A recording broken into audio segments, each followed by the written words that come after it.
Assalamualaikum warahmatullahi wabarakatuh. Hai semua. Nama saya Amelia Saneti Putri.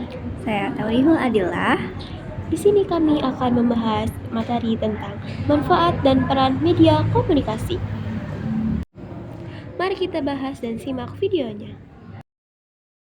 Manfaat media komunikasi secara luas. Media komunikasi merupakan berbagai sarana atau alat yang digunakan untuk menyampaikan informasi, gagasan, atau pesan antar satu pihak dengan pihak lain. Media memainkan peran penting dalam menjembatani jarak dan memfasilitasi pertukaran informasi di antara individu, kelompok, atau masyarakat.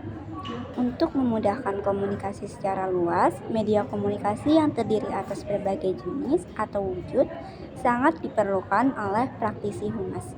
Berikut beberapa manfaat dan peran media komunikasi bagi humas. Manfaat media komunikasi bagi humas. Yang pertama yaitu mempermudah penyajian berita. Dengan adanya media komunikasi, berita dapat disampaikan secara cepat. Selain itu, media komunikasi juga dapat menekan biaya operasional karena tidak perlu lagi mendatangi pihak-pihak yang dituju secara langsung. Yang kedua yaitu menjangkau khalayak luas. Komunikasi yang dilakukan humas seperti pemberitahuan dan promosi ditujukan kepada khalayak luas. Dengan memanfaatkan media komunikasi, humas dapat menjangkau khalayak luas hanya dalam sekali waktu, misalnya dengan metode broadcast. Yang ketiga yaitu memudahkan pemberian respon. Tugas praktisi humas yang juga banyak dilakukan adalah menyediakan permintaan informasi dari khalayak. Dengan kecanggihan media komunikasi, respon humas dapat tersampaikan dengan lebih mudah dan cepat, serta jelas karena melampirkan data-data pendukung, misalnya berupa foto, video, ataupun teks. Peran media komunikasi bagi humas. Secara luas, media komunikasi memiliki berbagai peran. Di antaranya, pertama, penyebaran informasi. Media komunikasi berfungsi sebagai saluran informasi dan pengetahuan yang dapat digunakan warga negara untuk berkomunikasi dan membuat keputusan. Yang kedua, penyebaran berita. Media massa dapat menyebarkan berita atau informasi dengan jangkauan yang lebih luas, cepat, dan efisien. Yang ketiga, periklanan. Media dapat digunakan untuk menyampaikan dan menyebarluaskan pesan-pesan iklan.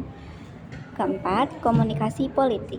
Media sosial dapat digunakan untuk menyampaikan pesan politik dan mendapatkan dukungan politik dari masyarakat.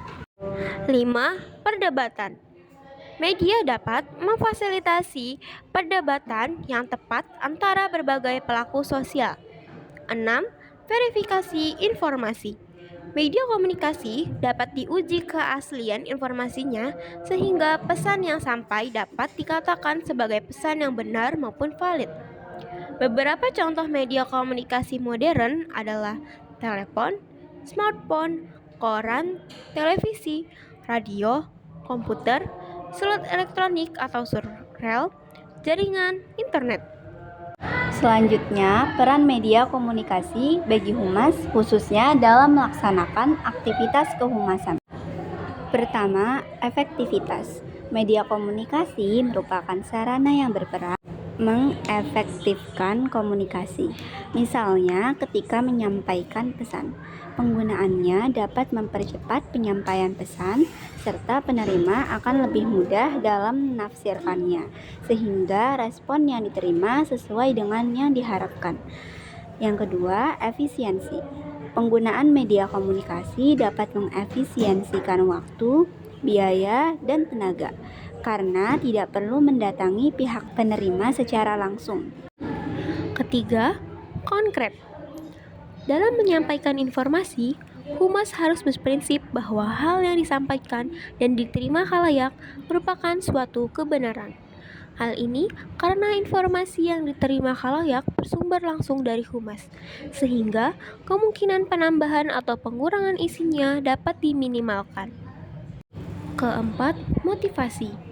Adanya perkembangan teknologi Membuat media komunikasi berperan memotivasi khalayak untuk mencermati pesan-pesan dengan lebih baik.